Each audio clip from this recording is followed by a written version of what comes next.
people, welcome back to Global Happenings. Today we're so excited to have you again. The Ebonyi State people are in this array and they have reacted, would I say angrily, over the statement made by Ebonyi State Governor over the presidential aspirant they are meant to vote for, as he declares that Ebonyi State can only vote for the person of Bola Ahmed Tinubu. You will hear the reason why he's saying that. But before we give you full details of the news, if you've not subscribed, please do well. Hit on the red subscribe button and also the bell icon so that you can get notification anytime we publish our videos. Now, according to the news, Governor Dave Umahi of Ebonyi State on Monday stressed that Ebonyi people will not vote for Labour Party LP in the 2023 general elections in the state. Umahi stated this during the swearing-in ceremony of 5 commissioners and 2 special assistant SA into his cabinet, including 6 development center coordinators at the ESCO chamber of the new government house, Abakaliki. The governor insisted that the state will vote only for the All Progressive Congress APC and urged the people not to vote for the Labour Party during the elections. According to him, the vote of the state only belongs to the ruling APC. He said, "We will not vote for Labour Party. We will only vote for APC. Our vote is for APC and not for Labour Party. Our agenda is Ebonyi agenda. We will vote for our presidential candidate in the person of Tinubu. We must strive to liberate Ebonyi State, and that is our agenda." The newly appointed commissioner took over from their predecessors who last month resigned different positions in government to contest the 2023 general elections.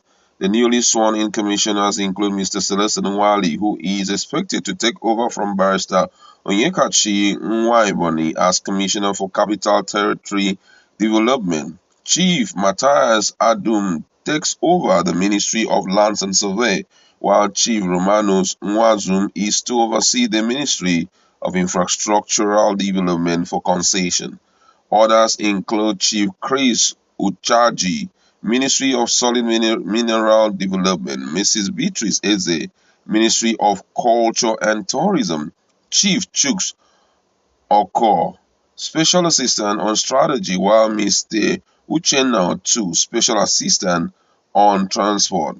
The state government, while addressing the appointees and other stakeholders, frowned at the low rate of participation in the ongoing voters registration in the state and directed the stakeholders to brazen up and ensure that people get registered before June 30th. He went further to say that it is very unfortunate that the different local government areas in the state are yet to witness high turnout of voters registration in the state. Apart from Afik Busau that has so far registered over 71,000 voters, others are yet to make any meaningful impact. Now, this statement by Ebonyi State Governor has triggered so much reactions as most people are already tagging him a dictator, and some say he doesn't even have the right to dictate for the people who they should vote for. I'm going to take into consideration some reactions. And this one here say, me voting Tinubu, Atiku and Obi, I can never vote these people. Another one here says, say no to Jagabam. This one says there's no difference between Ebonyi and Hausa, so they are free to vote even late Yaradua. Yeah? This one here says, the way my fellow Igbos is criticizing the man should signal other tribes that we are not on the same level.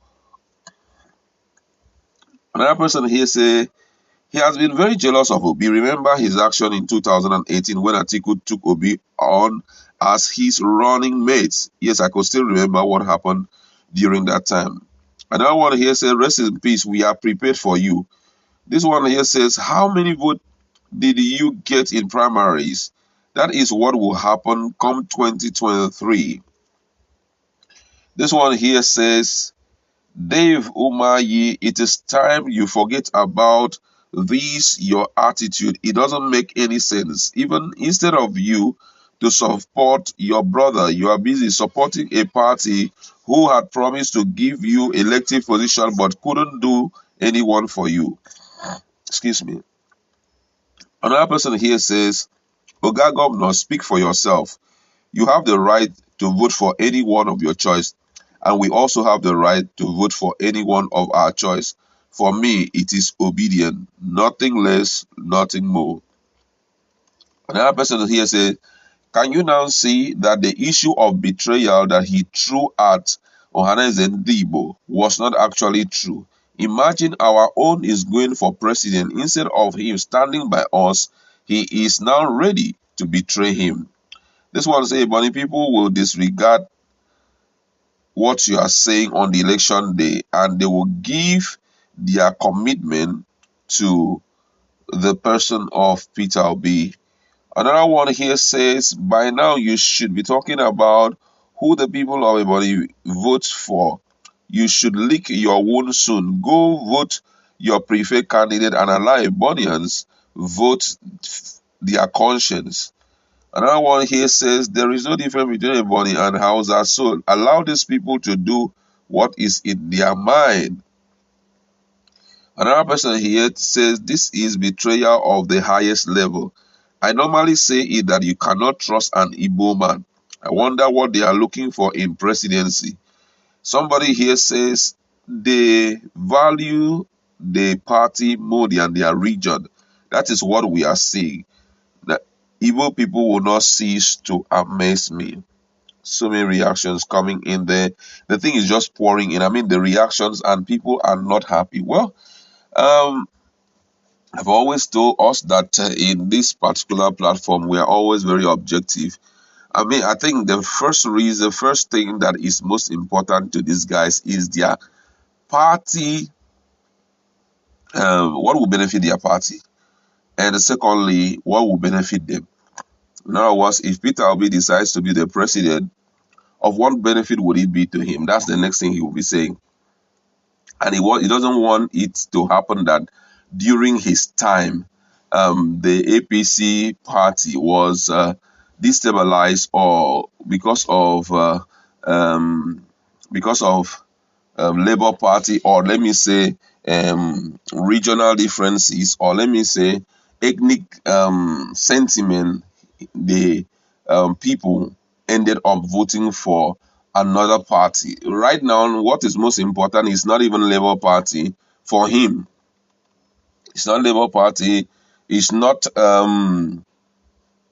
any other party, but APC, which is representing their interests.